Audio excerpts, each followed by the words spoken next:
This week's Parsha is Parashat Chukat, and in Parashat Chukat we hear about the death of Miriam. And immediately after the death of Miriam, we are told about the fact that Bnei Israel have no water, and they complain to Moshe Rabbeinu, who subsequently hits the rock instead of speaking to it. And the understanding in general in the Mefarshim is that the well dried up as a result of Miriam's death. And the Kli Yakar actually takes it one step further and says that it's not just that it dried up because Miriam died, but it was a punishment for Bnei Israel because they did not afford Miriam the proper respect at her death. And the Klausenberger Rebbe takes it even a further step and says, what was this? Why didn't they afford Miriam the proper respect after her death? And he says that they were still upset with Miriam for speaking ill of Moshe and critiquing his leadership so many years before, when she famously spoke about Moshe's leadership and therefore was punished with leprosy with Tzarat.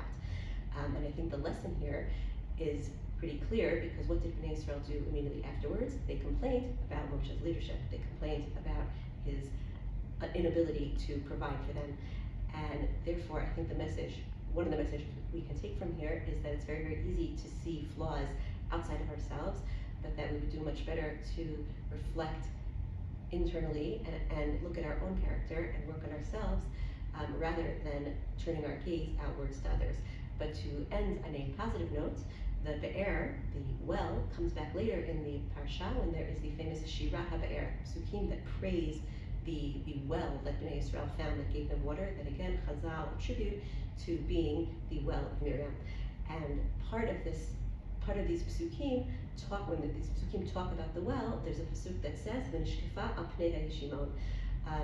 And Chazal understand that to mean that if you would like, there's a beautiful midrash, that if you would like to see the well of Miriam, you can hashkif, to look over the desert. You can climb, according to Chazal, in Masechet Shabbat, you can climb to the top of Har Carmel in Eretz Yisrael and look over at the Kinneret, and you can see Miriam's Be'er, the well of Miriam, still there, and the way they describe it is like a sieve in the water. And the question is, what do Chazal mean by that? What's the message here? And I think here we have a much more positive, optimistic message that we can take from this week's Parsha, which is that Miriam was the symbol always of water and of optimism. She was the one who saved Moshe Rabbeinu as he was being put out in a basket. She was standing hopefully waiting to see who would save him. She was the one who encouraged Bnei Israel to sing a dance at Kriyat Yamsuf to praise Hashem for the miraculous victory that he had afforded them. And so Miriam is always associated with water, life, water in the desert, hope. And therefore, I think this midrash is quite beautiful, which is the well of Miriam is described as a seed. Sometimes it's hard to see, to find in the difficult times those little sparks of hope. But if you climb out and you look hard enough, you can find those pebbles of optimism that will help raise us and elevate us and sustain us during the difficult times. Shabbat Shalom.